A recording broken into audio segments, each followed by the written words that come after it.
नमस्कार, मैं खुशी और आप देख रहे हैं आरपीएस समाचार। आइए रुक करते हैं आज की बड़ी खबर की ओर। यूपी में सता रही सर्द पछुआ हवा, नीचे आया तापमान, कल बूंदाबांदी के आसार। यूपी में सर्दी का सिलसिला थम नहीं रहा है। रविवार को कोहरे की हल्की चादर के बीच धूप ने थोड़ी राहत दी, लेकिन दोपहर बाद सर्द हवा तेज हो गई। आज फिर सर्द पछुआ हवा लोगों को सता रही है। मौसम विभाग के अनुसार सोमवार को उत्तर पश्चिम से आ रही पछुआ की गति 20 से 30 किलोमीटर प्रति घंटा तक रह सकती है। रविवार को रात के तापमान में सुधार होने के बाद फिर गिरावट हो गई। बीते 24 घंटों के दौरान लखनऊ में न्यूनतम तापमान 8.8 डिग्री सेल्सियस दर्ज किया गया। रविवार को सूर्योदय के समय अधिकांश इलाकों में कोहरा था।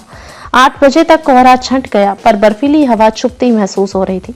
दोपहर बाद धूप की गर्माहट महसूस हुई। 3 बजे के करीब पछुआ फिर से धूप पर हावी हो गई। अमौसी स्थित मौसम केंद्र के अनुसार इस बीच अधिकतम तापमान 22.4 डिग्री सेल्सियस दर्ज किया गया। मौसम केंद्र के अनुसार पश्चिमी विक्षोभ के गुजर जाने के बाद पीछे छूटे खाली स्थान को हवा तेजी से भर रही है, इसलिए पछुआ की रफ्तार बढ़ी है।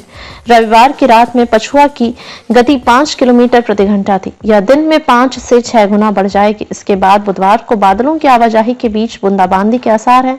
इससे दिन का तापमान नीचे आएगा। इधर आगरा में सीजन में पहली बार भीषण सर्दी, गलन और शीतलहर पर सूरज की तपिश भारी पड़ी। रविवार को रवि की गर्मी ने करीब 30 दिनों से सर्दी की मार झेल रहे लोगों को भारी राहत दी है। अगले कुछ दिनों भी मौसम का मिजाज यही रह सकता है। रविवार सुबह की शुरुआत बेहद घने कोहरे के साथ हुई।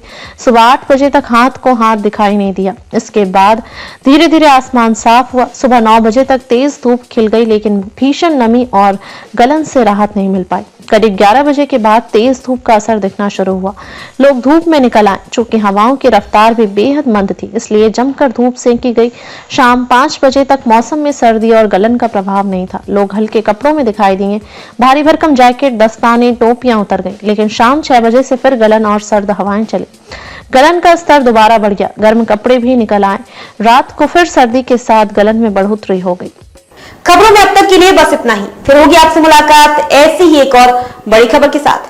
तब तक के लिए नमस्कार और देखते रहिए आरपीएस समाचार। ऐसे ही लेटेस्ट अपडेट्स के लिए हमारे चैनल आरपीएस समाचार को सब्सक्राइब करें और तुरंत नोटिफिकेशन पाने के लिए बेल आइकन प्रेस करना ना भूलें। अगर आपको हमारी खबर पसंद आई हो तो इसे ज्यादा से ज्यादा लोगों तक जरूर पहुंचाएं।